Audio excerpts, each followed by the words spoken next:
Growing up in Nigeria, Ghana, and some neighboring countries, you must have heard of the popular term Ghana must go.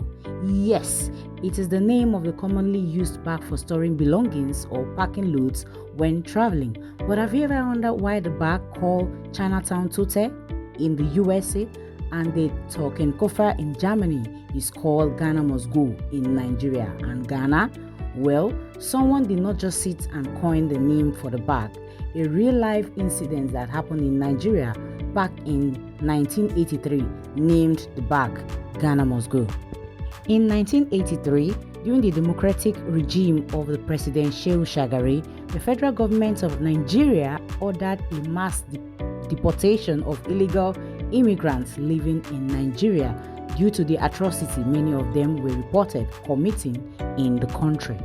More than half of those deported were Ghanaians who came to Nigeria in search of better living in the 1970s when Nigeria was experiencing oil boom, while Ghana, on the other hand, was witnessing political and economic hardship. Nigeria and Ghana are good ally and have been maintaining their relationship before independence till today, but this friendship was threatened in the 1980s during the regime of the Ghanaian head of state, Flight Lieutenant Jerry J. Lawrence, and the Nigerian president Alai Shehu Shagari. Both African leaders were not in good terms, and this was because President Shagari was a good friend of Ghana former president Hila Liman, who Lawrence overthrew his government. This deteriorated the Ghana-Nigerian relationship to the extent that in the 1982, Lawrence raised an alarm that Shagari wanted to help Liman overthrow his government, and in response, Nigeria stopped the shipping of crude oil on a loan deal to Ghana. As this beef continued between the government, so did it go on among the citizens. The foreigners in Nigeria were seriously threatening the peace of the country, and Nigerians were not ready to take that.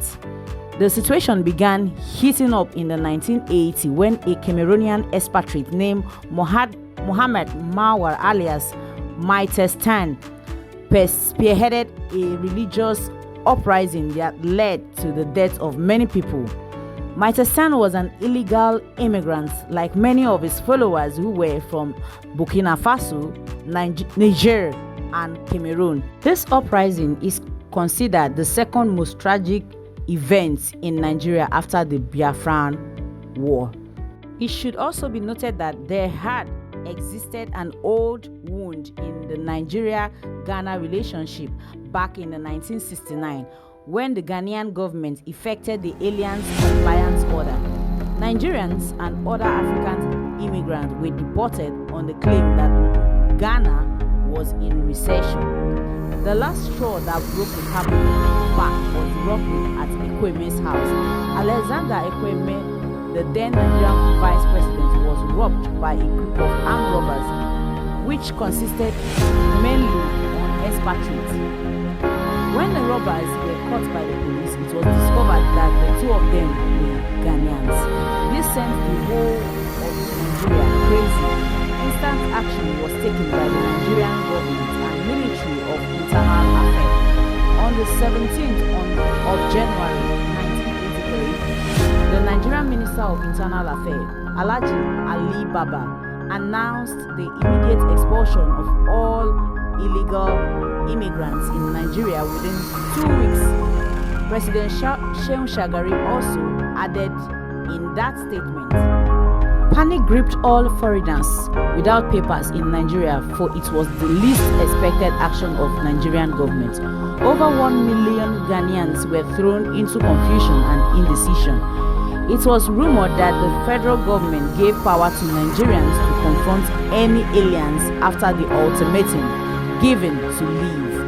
This scared the expatriates and sent them fleeing with and without their luggages. Those who could pack their belongings used the biggest bags available, which happened to be the big bag which is now called Ghana Must Go. This mass deportation met global criticism. The act was condemned by many humanitarian organizations across the globe. The U.S. Department of State said the expulsion order was shocking and a violation of every imaginable human right. All this did not make the Nigerian government reverse the order. He still bent on expelling all illegal immigrants in the country.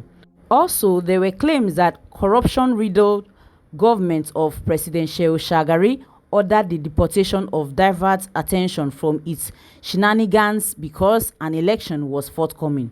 Truly, the Shagari government had to pull a stunt to divert the attention of Nigerians and win their votes. Ghanaians trooped out en masse, for they knew Nigeria was no longer safe for them. It was indeed a massive exodus that automatically rooted its feet in the history of Nigeria and Ghana. The Ghanaians camped at the Seme border as they waited to enter Benin Republic, where they hoped to find a ship to Ghana. It was indeed great news for Ghanaians residing in Ghana, and the Ghanaian refugees, on getting home, they were welcomed by the relative and friends amid tears. Jerry Rawlings also visited some of them at Tema Harbour and assured them that his government will provide assistance in every possible way. This is the real bitter story behind every Ghana must go back. However, it should be known that today, Nigeria and Ghana remain the best of friends as they let the past behind them. This is evident in the entertainment, sports, and politics sector of the two countries. I hope this history has been impactful and helpful.